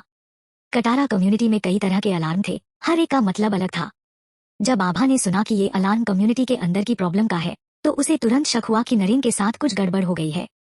उसे मजबूरी में फिर से उठना पड़ा। जब वो उठी तो वेदांत भी उठ खड़ा हुआ। यहाँ तक कि कुकू की आंखें भी चमकने लगी, जैसे वो किसी मिशन के लिए रेडी हो। आभा और वेदांत कुकू को लेकर पीछे वाली बिल्डिंग में पहुंचे। जैसे ही हॉलवे में घुसे, खून की बदबू नाक में चढ़ी। आभा की आईब्रो तुरंत सिकुड़ गई। आभा। पेट्रोल टीम के मेंबर्स आभा को देखते ही जैसे रो पड़ने वाले थे। जब आभा उस कमरे में पहुंची जहां नरेन को बंद रखा था, तो उसने देखा कि फर्श पर 2 लाशें पड़ी थीं। दोनों के सिर फट चुके थे। एक नरेन था और दूसरा कम्युनिटी का रेजिडेंट जो पेट्रोल टीम का हिस्सा भी था। पेट्रोल मेंबर के शरीर पर कई गड्ढे थे, जैसे कुछ ने उसे खा लिया हो। आभा ने खड़े लोगों पर नजर डाली और पूछा, ये क्या हुआ? नमन शर्मिंदा सा बोला, सॉरी, मैं नरेन पर ठीक से नजर नहीं रख पाया। कैप्टन नमन, आप खुद को कैसे ब्लेम कर सकते हो? नमन ने अपने सबॉर्डिनेट को एक तीखी नजर दी और वो तुरंत चुप हो गया। लेकिन उसकी नजरें केशव की तरफ गुस्से से भरी थी। आभा ने अपनी नजर केशव पर शिफ्ट की। केशव का चेहरा पीला पड़ चुका था, माथे पर पसीने की बारीक बूंदें थी। केशव, तुम बताओ। केशव को एक अजीब सा दुख और निराशा महसूस हुई। फिर उसने धीरे धीरे बताना शुरू किया। उसे पता था कि चाहे कुछ भी हो, आज की घटना की जिम्मेदारी से वो बच नहीं सकता। केशव की बात सुनने के बाद आभा का चेहरा और सख्त हो गया। आभा, सॉरी, मुझे पता है मैं गलत था। प्लीज मुझे एक और चांस दो। भले ही आभा ने कुछ नहीं कहा, केशव को डर लग रहा था। उसे उस पल की अपनी घमंडी हरकत पर बहुत पछतावा हो रहा था और वो चाहता था कि आभा पुराने रिश्ते के नाते उसे माफ कर दे। अच्छा, मैं तुम्हें एक चांस दूंगी। केशव की आंखों में उम्मीद की चमक दिखी। या तो तुम अभी कटारा कम्युनिटी छोड़ दो और कभी वापस मत आना, या फिर अपना एक हाथ काट दो और यहीं रहो। आभा के ये शब्द सुनते ही केशव का चेहरा बदल गया। दोनों ऑप्शंस उसके लिए क्रूर थे। आभा ने होंठ हिलाए, लेकिन एक शब्द नहीं निकला। अगर वो कम्युनिटी छोड़ता तो उसका हाथ बच जाता, लेकिन बाहर जॉम्बीज का राज था। कई सालों के एपोकैलिप्स के बाद अब खाली घरों में खाना ढूंढना टोटल लक की बात थी। वो या तो जॉम्बीज का शिकार बन जाता, या भूखा मर जाता, या प्यासा। अगर वो रुकता तो उसे अपना एक हाथ गंवाना पड़ता और वो अपंग हो जाता। उसकी जिंदगी भी उतनी ही दर्दनाक हो जाती। मैं तुम्हें 5 मिनट देती हूँ सोचने के लिए। अगर 5 मिनट में तुमने फैसला नहीं किया तो मुझे ब्लेम मत करना। आभा ने बोलना खत्म किया और नरेन और मरे हुए पेट्रोल मेंबर की लाशों की तरफ मुड़ गई। वो आमतौर पर सामान्य लाशों को इतने ध्यान से नहीं देखती थी, लेकिन नरेन अलग था। वो पहला इंसान था जिसने जॉम्बी का दिमाग खाया था। आभा उसके शरीर में आए बदलावों को समझना चाहती थी। अभी की सिचुएशन में उसकी लंबी जीभ के अलावा कोई और साफ बदलाव दिख नहीं रहा था। ये कहना कि कोई बदलाव नहीं था गलत होगा, क्योंकि कुछ बदलाव आंखों से दिखते नहीं। मिसाल के तौर पर उसके कटे हुए हाथ का जख्म काफी हद तक ठीक हो चुका था। यहाँ तक कि अगर रमेश और उनकी टीम ने बेस्ट दवाइयां भी यूज की होती तो इतने कम दिनों में ऐसा रिजल्ट नहीं आता। आभा ने एक पेट्रोल मेंबर की तरफ देखकर कहा, जाओ डॉक्टर अवस्थी को बुलाओ। नरेन की लाश को और रिसर्च की जरूरत थी। इसके लिए प्रोफेशनल चाहिए था। आभा की नजर केशव पर पड़ी, फिर वापस हट गई। जब तक आभा जमीन से उठी, केशव ने भी अपना फैसला कर लिया। आभा, मैं यहीं रहना चुनता हूँ। अनाया ने उसे देखा। पक्का? केशव ने सिर झुकाया। आभा की आंखों में सीधे देखने की हिम्मत नहीं थी। मैंने सोच लिया है। आभा अपने साथ त्रिकोणीय तलवार नहीं लाई थी, सही कहीं तो उसने उसे अपने स्पेस से निकाला ही नहीं था। इसे बाहर ले जाओ और नजर रखो, मैं बाद में खुद सजा दूंगी। थोड़ी देर बाद डॉक्टर अवस्थी आए। उन्होंने नरेन की लाश को बड़े ध्यान से चेक किया। नरेन का सिर फट चुका था, दिमाग के टुकड़े चारों तरफ बिखरे थे। अगर कपड़े न होते तो पहचानना मुश्किल होता कि कौन कौन है। नॉर्मल इंसान इस सीन को देखकर या तो उल्टी कर देता या उसका चेहरा खराब हो जाता। डॉक्टर अवस्थी और उनकी टीम शायद भागने के दौरान कुछ खतरों से गुजरे होंगे, लेकिन उस वक्त के जॉम्बी सिर्फ नॉर्मल लो लेवल जॉम्बी थे। भले ही उन्होंने जॉम्बीज के काटे हुए शव देखे हों, लेकिन शायद इतने शॉकिंग नहीं थे। ज्यादातर लोगों के दिमाग में साइंटिस्ट्स को स्कॉलर माना जाता है और स्कॉलर में हिम्मत और जज्बा कम होता है। लेकिन इस पल जब वो एक फटे हुए सिर वाली लाश को करीब से चेक कर रहे थे, उनका चेहरा जरा भी नहीं बदला। वो हर चीज को बड़े ध्यान से देख रहे थे, यहाँ तक कि फटे हुए सिर को भी। आभा, इधर आकर देखो। आभा डॉक्टर अवस्थी के पास गई। उन्होंने खून से सने टूटे फूटे टिश्यू की तरफ इशारा किया और बोले, उसका ब्रेन टिश्यू पहले ही सिकुड़ने लगा था, लेकिन वो अब तक जिंदा था। ऐसा शायद इसलिए हुआ क्योंकि उसने जॉम्बी का दिमाग खाया था। क्या आप कह रहे हो कि जॉम्बी का दिमाग मरे हुए को जिंदा कर सकता है? मेडिसिन में ब्रेन डेथ का मतलब डेथ होता है, लेकिन उसके लिए नॉर्मल इंसान की तरह जिंदा रहना वाकई कमाल की बात है। डॉक्टर अवस्थी धीरे धीरे बोले, लेकिन उनकी बातों में एक अजीब सा सुकून था जो भरोसा दिलाता था। उसके शरीर में आए बदलाव और जो हम अभी देख रहे हैं, वो शायद जॉम्बी का दिमाग खाने की वजह से है। अगर वो मरा नहीं होता तो क्या वो पूरी तरह जॉम्बी बन जाता? चैप्टर 293। डॉक्टर अवस्थी और उनकी टीम ने पहले नरेन की कंडीशन पर डिस्कस किया था। लॉजिकली देखें तो नरेन ने जॉम्बी का दिमाग खाए हुए कुछ टाइम हो चुका था। बस उसकी जीभ लंबी हो गई थी और हीलिंग पावर बढ़ गई थी। उसकी मौत तक वो नॉर्मल इंसान जैसा ही था और जॉम्बी जैसे बाकी लक्षण दिखे ही नहीं। ये कहना मुश्किल है। उसके शरीर में जॉम्बी जैसे लक्षण पिछले कुछ दिनों में ही दिखने शुरू हुए। ये बदलाव जॉम्बी के दिमाग की वजह से है या जॉम्बी के काटने की वजह से, ये अभी कंफर्म नहीं है। आभा और डॉक्टर अवस्थी की बात ज्यादा लंबी नहीं चली। जाने से पहले डॉक्टर अवस्थी नरेन के शरीर का एक हिस्सा रिसर्च के लिए ले गए। आभा ने जैसे ही डॉक्टर अवस्थी को बाहर भेजा, बाहर हंगामा शुरू हो गया। साथ में केशव की आवाज गूंजी, पास मत आना, पीछे हटो वरना मैं इसे मार दूंगा। केशव ने डॉक्टर अवस्थी की गर्दन पर अपनी बांह कस रखी थी और उनकी कनपटी पर बंदूक तान रखी थी। जिन दो लोगों को डॉक्टर अवस्थी को वापस ले जाने की जिम्मेदारी थी, वो जमीन से अभी उठ रहे थे। एक ने केशव पर बंदूक तानी थी, लेकिन वो कुछ करने की हिम्मत नहीं कर पा रहा था। जिन दो लोगों को केशव की निगरानी की जिम्मेदारी दी गई थी, उन्हें उसने धक्का मारकर गिरा दिया था और वो भी अभी उठ रहे थे। आभा और वेदांत ये सीन ऊपर से नीचे आते वक्त देखा। केशव ने भी आभा और उसके ग्रुप को देख लिया। इस वक्त उसके चेहरे पर जरा भी पछतावा या गिल्ट नहीं था। उसकी आंखें गुस्से और डिटर्मिनेशन से भरी थी। लेकिन आभा को देखते ही उसका एक्सप्रेशन थोड़ा सॉफ्ट हो गया। भले ही आभा ने अपनी कोल्ड वाइब्स बनाए रखी, केशव को उसकी नजरों से अनकॉन्शियसली टेंशन होने लगी। सॉरी आभा, मैं ऐसा नहीं चाहता था, लेकिन मैं अपना हाथ नहीं गंवाना चाहता, नई कम्युनिटी छोड़ना चाहता हूँ। मेरे पास कोई चॉइस नहीं थी। बोलते हुए केशव की आंखों में एक क्रूरता की झलक दिखी और उसने आसपास के लोगों पर चिल्लाया, सब हटो वरना मैं इसे मार दूंगा। बोलते बोलते उसने बंदूक को डॉक्टर अवस्थी की कनपटी पर और जोर से दबा दिया। केशव को घेरे हुए लोग न आगे बढ़ने की हिम्मत कर रहे थे, न ही पीछे हट रहे थे। सब आभा की तरफ देखने लगे। इसे जाने दो, आभा ने कहा। ये सुनकर पहले बना हुआ घेरा अब मेन एंट्रेंस की तरफ खुल गया। केशव डॉक्टर अवस्थी को खींचते हुए दरवाजे की तरफ बढ़ा और साथ ही आभा से एक और डिमांड रख दी, मुझे 2 और बंदूकें और 10 किलो चावल दो। आभा ने केशव को बिना कुछ बोले देखा। केशव ने हिम्मत जुटाई और आभा पर जोर से चिल्लाया, जल्दी करो, मुझे मजबूर मत करो। मुझे पता है मेरी लाइफ की कोई वैल्यू नहीं, लेकिन क्या डॉक्टर अवस्थी की लाइफ 2 बंदूकों और 10 किलो चावल से ज्यादा कीमती नहीं है? केशव को पहले थोड़ा गिल्ट और टेंशन थी, लेकिन आभा की बेपरवाह नजरों को देखकर वो गिल्ट और टेंशन गायब हो गई। इस पॉइंट पर उसका गिल्ट अब आभा का माफीनामा नहीं जीत सकता था। जिस पल उसने डॉक्टर अवस्थी को बंधक बनाया, वो और आभा दुश्मन बन गए और उनकी पुरानी दोस्ती पूरी तरह खत्म हो गई। उसके लिए सामान तैयार करो। केशव के डॉक्टर अवस्थी को बंधक बनाने की खबर तेजी से फैल गई। कम्युनिटी के कई लोग यकीन नहीं कर पा रहे थे कि केशव सचमुच आभा के खिलाफ जाएगा। वंदना बंदूकें और खाना तैयार करने वालों के साथ पहुंची। उसकी नजरें आभा से जरा भी बेहतर नहीं थी। केशव, इस गेट से बाहर निकल जाओ और आज से तुम और कटारा कम्युनिटी दुश्मन हो। अच्छे से सोच लो। केशव के दिल में एक हल्का सा दर्द उठा। उसे वंदना से सचमुच प्यार था। भले ही उसने पहले गलतियां की थी, लेकिन बाद में वो अक्सर अपनी गलतियों पर सोचता था, डरता था कि उसके अनजाने में की गई हरकतें उसे फिर से चोट न पहुंचाएं। लेकिन आखिर में उनका ब्रेकअप हो ही गया। वंदना ही वो इकलौती चीज थी जिसे वो कटारा कम्युनिटी में छोड़ना नहीं चाहता था, लेकिन उसके पास कोई चॉइस नहीं थी। एक हाथ गंवाना मौत से भी ज्यादा दर्दनाक था। वो बेकार नहीं बन सकता था, वरना उसके और वंदना के बीच चांस और भी कम हो जाता। वंदना, मेरे पास कोई रास्ता नहीं था। अगर आभा दी ने मुझे कोई और ऑप्शन दिया होता तो मैं ऐसा नहीं करता। क्या तुम्हें लगता है मैं कम्युनिटी छोड़ना चाहता हूँ? तुम्हें छोड़ना चाहता हूँ? मुझे मजबूर किया गया। Shut up. वंदना की आंखों में निराशा भरी थी। अपने आप को इतना मजलूम मत दिखाओ। अगर तुम्हारी महत्वाकांक्षा न होती तो नरेन को मारने का मौका कैसे मिलता? तुम अपनी गलतियों पर सोचते तक नहीं और कहते हो तुम्हें मजबूर किया गया। मैंने कभी नहीं सोचा था कि तुम इतने कायर और सेल्फिश हो। तुम तो एक टीनेजर से भी गए गुजरे हो।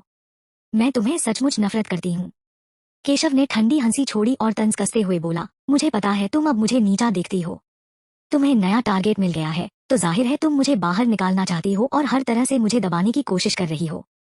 केशव की बातों से वंदना गुस्से से लाल हो गई। मैंने तुमसे बहुत पहले ब्रेकअप कर लिया था। मेरे मामले से तुम्हें कोई मतलब नहीं होना चाहिए। जब वो ब्रेकअप के लिए राजी हुए थे, केशव ने वंदना से रिक्वेस्ट की थी कि वो उनके ब्रेकअप की बात किसी को न बताए, क्योंकि उसे मजाक बनने का डर था। वंदना ने उनके पुराने रिश्ते को देखते हुए और उसे अफवाहों से चोट न पहुंचे, इसीलिए हाँ कह दिया था।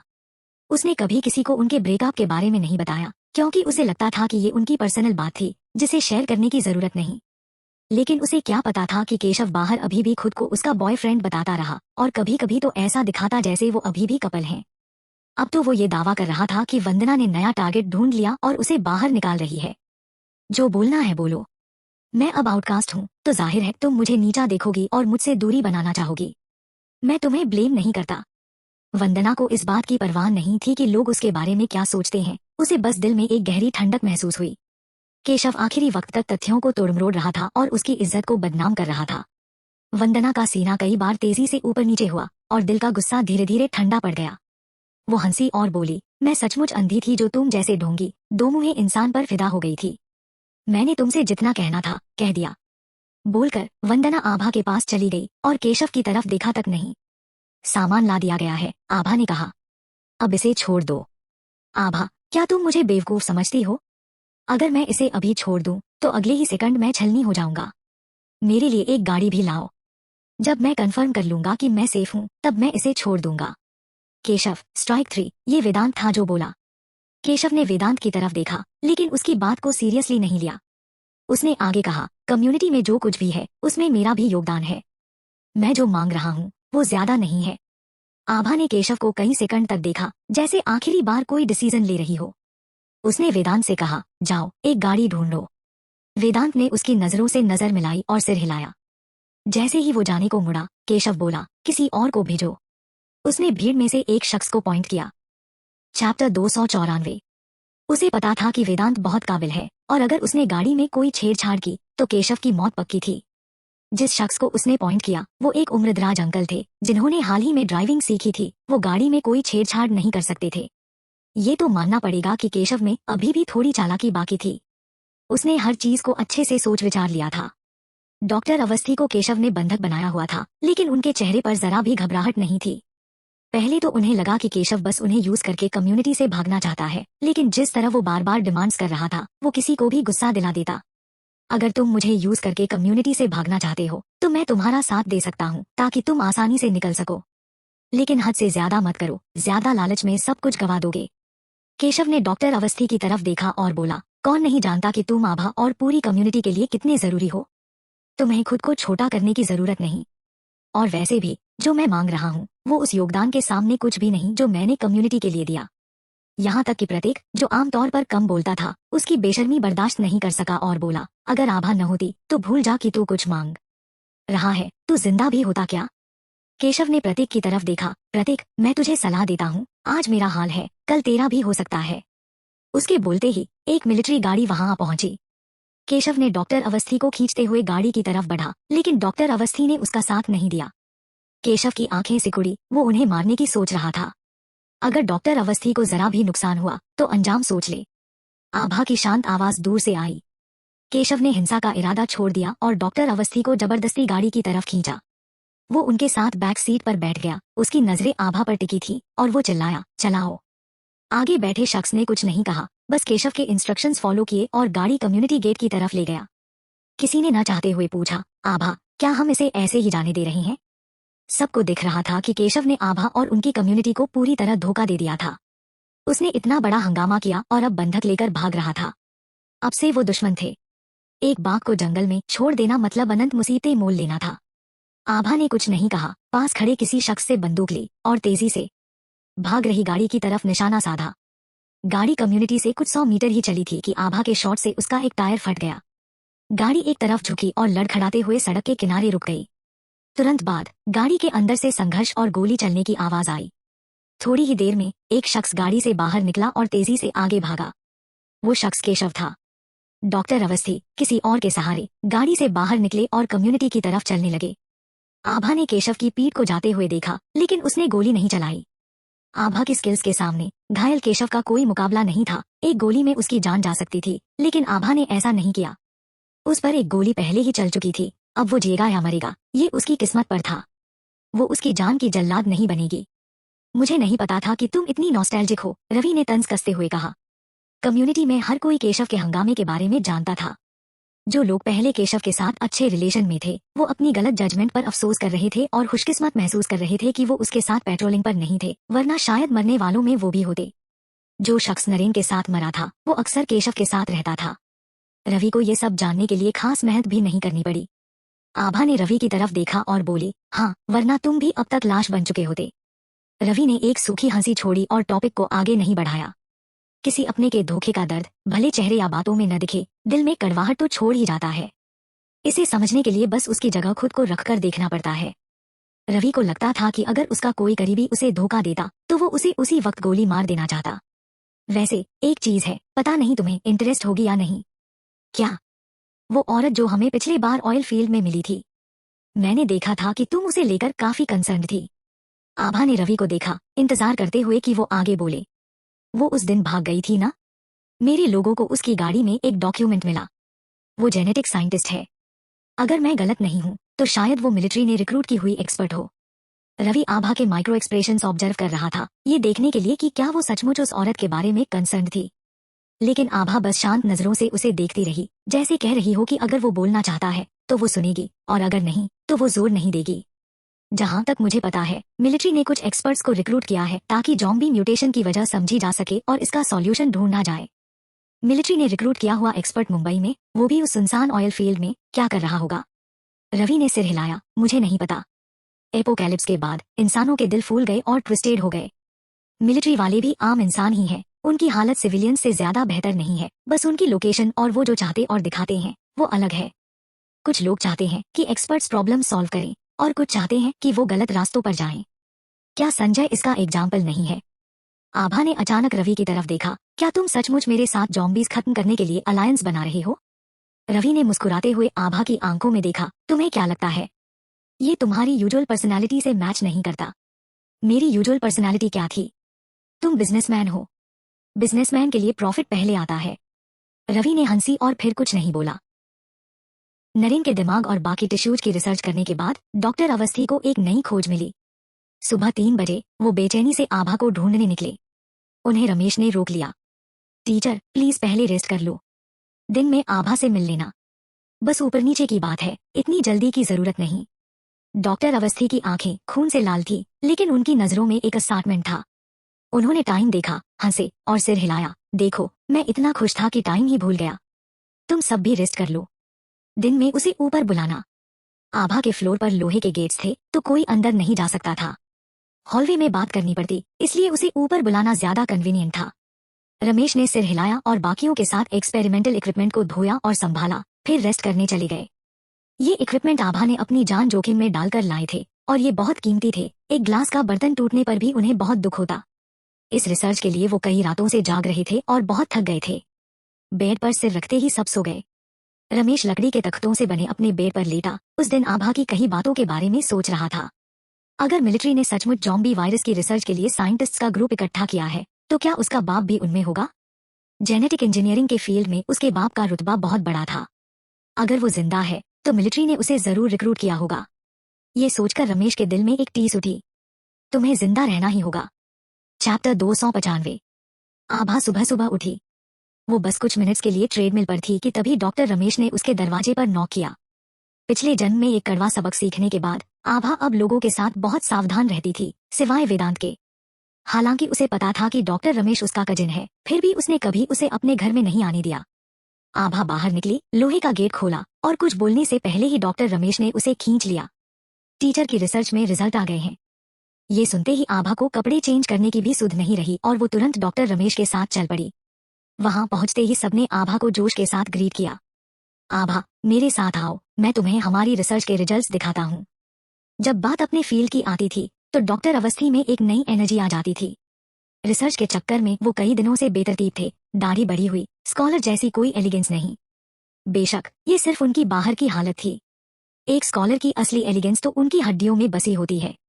डॉक्टर अवस्थी ने आभा को एक्सपेरिमेंटल टेबल तक ले जाकर रिसर्च रिजल्ट समझाए। आभा को कुछ प्रोफेशनल टर्म्स समझ नहीं आए तो डॉक्टर रमेश वक्त पर उन्हें आसान भाषा में समझा देता। तो ज़ॉम्बी का ब्रेन मैटर इंसानी सेल्स को तेजी से बढ़ाता है, जिससे डैमेज्ड टिश्यूज रिपेयर हो जाते हैं।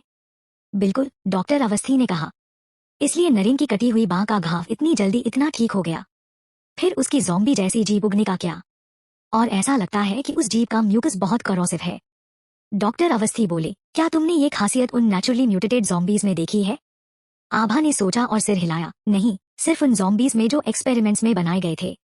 ये बताता है कि जिस ज़ॉम्बी का ब्रेन मैटर उसने खाया वो ड्रग्स इंजेक्ट करके बनाया गया ज़ॉम्बी था। जब उसने उसका ब्रेन मैटर खाया तो उसे उस ज़ॉम्बी की कुछ खासियतें मिल गईं। आभा ने पूछा, अगर नेचुरली म्यूटेटेड ज़ॉम्बी हो तो उसका ब्रेन मैटर इंसानी शरीर के लिए फायदेमंद है या नुकसानदायक? उसके पास कुकू ने कई ज़ॉम्बी ब्रेन मैटर्स कलेक्ट किए थे। 2 खरगोशों ने एक खाया था, बाकी अभी तक अनटच थे। उसका अंदाजा था कि ये चीज खाने वाले की फिजियोलॉजिकल लेवल को बदल देती है, लेकिन साइड इफेक्ट्स क्या हैं, ये अभी तक उन 2 खरगोशों में नहीं दिखा था। शायद एक्सपेरिमेंट से कुछ पता चल सकता था। डॉक्टर अवस्थी बोले, ये कहना मुश्किल है, हर केस में हालात अलग होते हैं। सच में प्रशांत को डायरेक्ट ड्रग्स इंजेक्ट किए गए थे, लेकिन अभी की सिचुएशन में फायदे नुकसान से ज्यादा दिख रहे थे। डॉक्टर अवस्थी और आभा प्रशांत के बारे में डिस्कस कर रहे थे।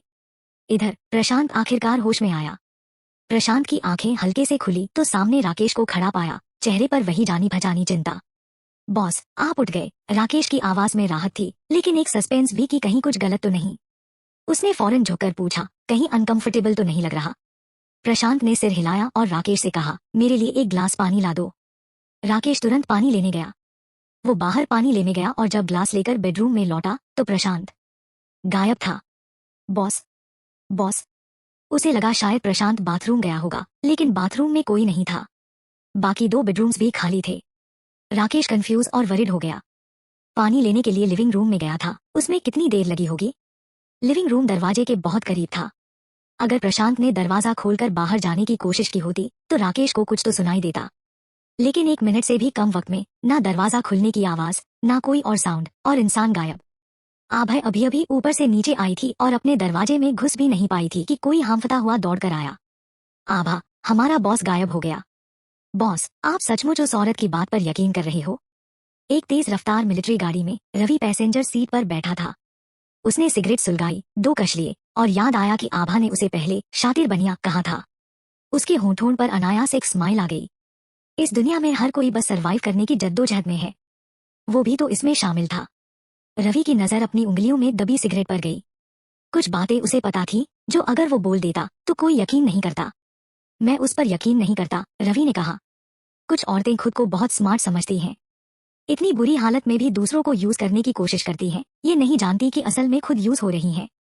पीछे बैठा आनंद बोला, बॉस, मुझे याद है जब हम पहली बार आभा से मिले थे उसने हमें झूठ बोला था कि उसका नाम दिशा है, और आज ये औरत हमें झूठ बोल रही थी कि उसका नाम आभा है। अगर हम असली आभा से नहीं मिले होते तो शायद इसके झूठ में फंस जाते। आप जैसे दिमाग वालों को ही वो बेवकूफ बना सकता है, आनंद के बगल में बैठा शख्स बोला। कौन बेवकूफ? मैं? गलत बोला क्या? तुझ जैसे दिमाग वालों को ही वो बेवकूफ बना सकता है ना बॉस? रवि, जिसका नाम पुकारा गया, ने रियरव्यू मिरर में अपने दोनों सबॉर्डिनेट्स को देखा। वो ठीक ठाक बात कर ही रहा था कि अचानक उसे एक साइसी शक्ल दिखी। गाड़ी रोक। मिलिट्री गाड़ी सड़क किनारे चीखती हुई रुकी। रवि ने अपनी पिस्टल पकड़ी और गाड़ी से उतर गया। आनंद और उसके साथी ने भी देखा और तुरंत बाहर निकल आए। बॉस, क्या हुआ? आनंद को लगा ज़ॉम्बीज होंगे। वो तुरंत अलर्ट मोड में आ गया। कोई शख्स, रवि ने कहा और आगे बढ़ गया। आनंद ने चुपके से राहत की सांस ली। अच्छा हुआ कि इंसान था। अगर ज़ॉम्बीज का झुंड होता तो थोड़ा डरावना हो जाता। उसकी घायल बाँ अभी भी दर्द कर रही थी। उसे बेस पर आराम करना चाहिए था, लेकिन बॉस ने कहा कि इस बार जिससे मिलने जा रहे हैं वो स्पेशल है और उसे आनंद की मदद चाहिए। हालांकि बॉस ने ये क्लियर नहीं किया कि किस तरह की मदद, लेकिन आनंद की लैंग्वेज स्किल्स के अलावा और कोई खास टैलेंट तो था नहीं। शायद टेम्परेरी ट्रांसलेटर की तरह कुछ करना हो। रवि और उसकी टीम थोड़ा आगे चले, लेकिन उस शख्स का साया गायब था। बॉस, आप उस शख्स को जानते हो? आनंद और बाकियों ने भी सामने वो साया देखा था, लेकिन सिर्फ पीठ दिखी थी, तो वो पहचान नहीं पाए कि कौन था। रवि ने आसपास देखा और बोला, लगता है प्रशांत था।